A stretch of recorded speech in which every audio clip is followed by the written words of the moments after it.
Bom, pessoal, agora nesse vídeo de hoje a gente vai comentar alimentação anti-câncer e alguns hábitos.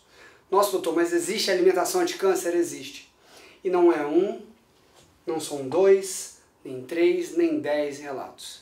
Existem milhares de relatos, existem médicos brasileiros que já escreveram livros sobre isso, médicos internacionais já escreveram dezenas de experiências sobre isso, e as pessoas ainda insistem em falar que o tratamento de câncer se baseia puramente em alguns aspectos limitados. Eu gostaria de falar aqui que é muito comum quando a pessoa recebe o diagnóstico de câncer, que ela entre no estado de revolta.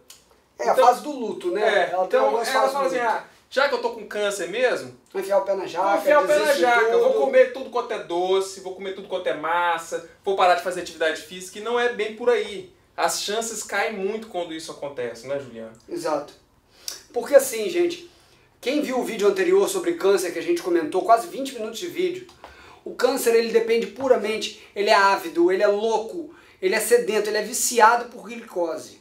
Se você não tem glicose ou o nível seu de glicose é muito baixo, é só o que o seu fígado produz por neoglicogênese, que já está em outro vídeo que eu já deixei pronto até também, explicando para vocês o que é, você não vai ter níveis para sustentar essa reprodução desenfreada, essa loucura, essa fome louca que existe aqui nessas células. A parte de abordagem e estímulos que esses receptores turbinam a célula de câncer não vão existir.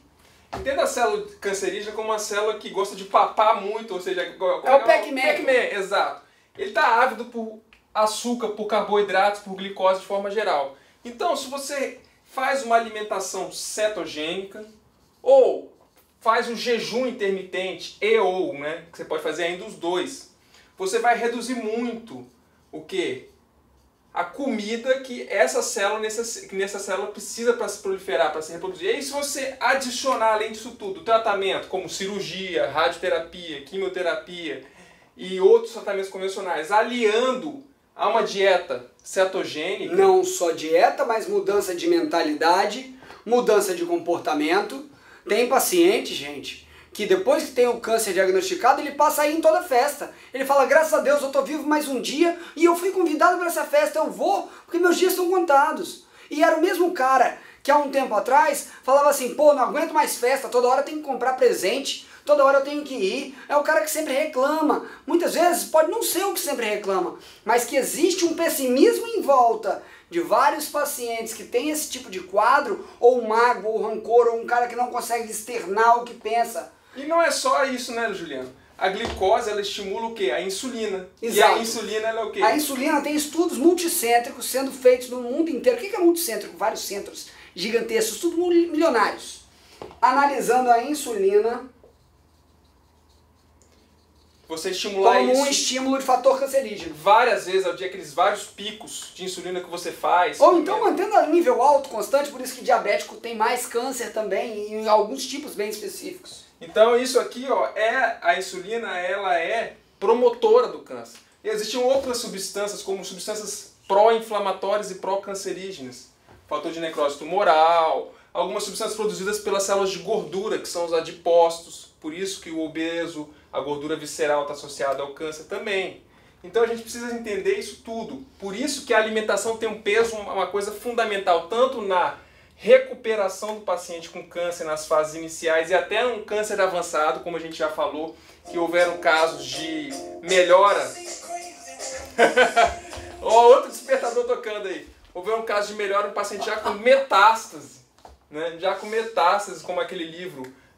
Eu acho que é Minha Vida Anticâncer. Quem quiser comprar, pode comprar para ler. É uma médica que teve câncer de ovário metastático avançado e publicou um livro que curou, aliando o quê? A dieta bem, eu acho que era uma dieta low carb, cetogênica, e meditação. Eu acho que o mais difícil, Paulo, e é o porquê a gente está fazendo isso, e que a gente quer que vocês entendam, é que você não pode esperar, tá tudo ferrado, você não pode esperar sua esperança ter ido embora, a sua químio não ter mais o que fazer, a sua rádio não ter mais o que fazer, para buscar isso que a gente está falando.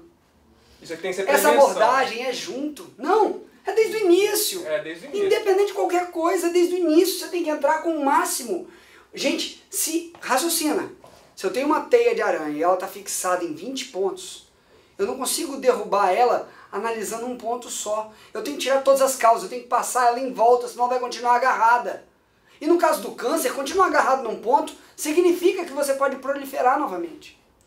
Doutor, você está falando que tem a cura do câncer? Não, gente, a gente não está falando isso. Não, a gente está falando que o hábito saudável vai fazer com que seu corpo consiga direcionar a energia dele para o que interessa e você tira a energia de quem está precisando desse tipo específico e comece a alimentar mais seu corpo com corpos cetônicos, que é um outro tipo de energia que seu cérebro adora, que está ligado a diversos benefícios, redução de doenças autoimunes, e isso vai promover seu estado de saúde, uma alimentação mais viva, Isso. uma alimentação com baixa proteína animal, porque a proteína animal previne o câncer, tá?